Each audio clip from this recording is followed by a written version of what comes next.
Turkish judiciary has no capacity to deal with this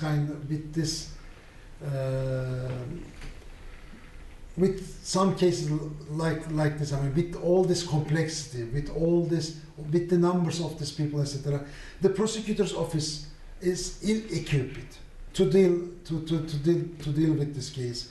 The judge's office is ill-equipped, etc. And they also, not to forget this, these are special criminal courts, which are the continuation of former state security courts, and these have a certain outlook.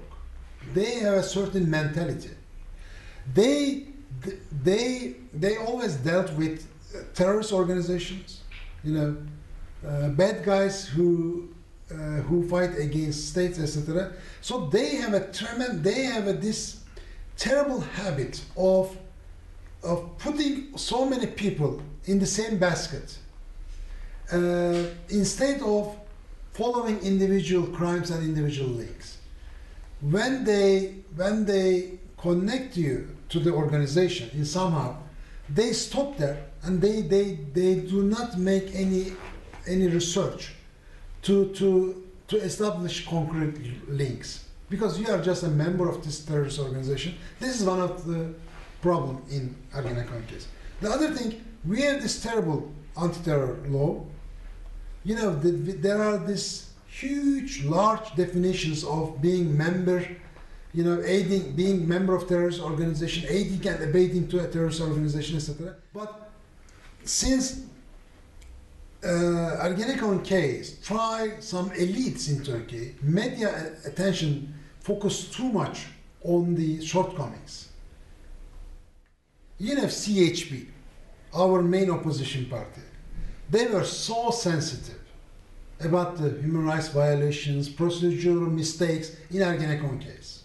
Okay, they were staunch fighters for human rights, for the suspects of Ergenekon.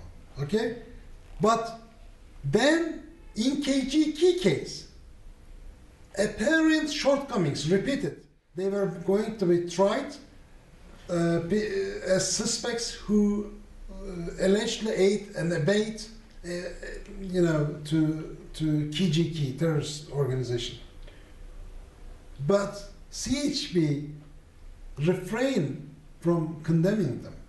But exactly the same CHP was so much enthusiastic about fighting for the rights of the suspects in Ergenekon case. All I am saying, in Ergenekon case, right people, so many right people, so many bad guys are behind, maybe with wrong allegations. I mean, people so much focus on some, maybe a few innocent people, but there are so many criminals whose real crimes have never been exposed or being examined by the prosecutors. I mean, if you look at the Ergenekon case, you can see the former founders of GTAM. They are all there. Very prominent figures from Susurluk scandal, in which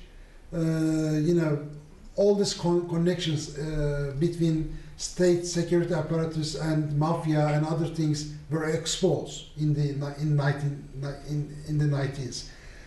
And there are, you can see all the clues, or some crimes committed in Cyprus, for example.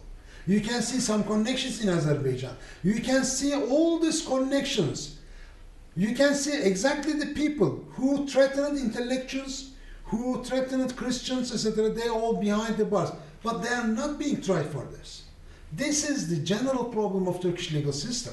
As I was trying to explain this, when our prosecutor put you this basket, okay, you are a member of this terrorist organization, they stop there. They do not make an investigation about the individual's crimes that you committed. This is our... So, I mean, how can people focus on so much about the procedural mistakes in Ergenekon case, but I have some other objections. All I am saying, there are so many bad guys behind the bars, but these guys were responsible from village distractions. These guys were responsible from abduction, from extrajudicial killings, from disappearances, but they are not being tried for these crimes. There is this concept of transitional justice. You know, some Latin American countries had this, South Africa, Balkans, etc. But Turkey had no this kind of notion. We have this Ergenekon case because this exactly these bad guys who did all these terrible things, this time tried to topple the government. As a result of this, we have this Ergenekon case. But if this provide us the cleansing that we need, the profession of the system we need, I don't think so, because we have bad guys who were put who were not being tried for the crimes they committed before, for the crimes they committed against non-Muslims, against Kurds, against Alevis, you know. So what we need, a kind of transitional justice which follow the links, which look at the case from the victim's perspective. We are trying to convince the government to change the anti-terror law, which is the root cause of this case, because there are all these terrible definitions.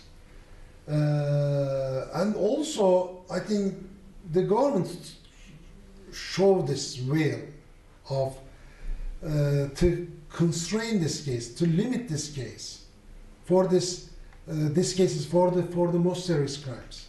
I mean, there is, if you look at, for example, KGK case, there is this gray area of resorting violence, okay, and or doing propaganda. Propaganda should never be a crime.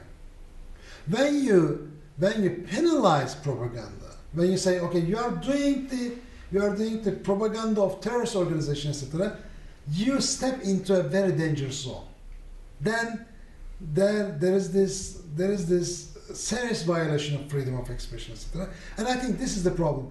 Human rights people tend to be quite pessimistic, and I'm sometimes like this. But when I look at the current situation, I'm also trying to see the positive things. There are so many things in Turkey. There are so many things happening. We could not imagine that. For example, we are talking about Armenian taboo. We are talking about every single aspects of Kurdish question. We can see every kind of ideas in newspapers, etc. So, but on the other hand, the old habits are also continue. This is a huge transition. This is a huge transition position. But as far as I am concerned, nothing in Turkey is comparable with the situation, let's say, 10 years ago. For example, this is human rights agenda assassination. We couldn't sit here without having some police officials coming a very noisy, very loud voice from their walkie-talkies, which was a clear harassment. You know, they were sitting there in front of the door, and there's all this voice coming from their walkie-talkies saying that, okay, we are here. We don't have this anymore, and we have all these meetings, etc.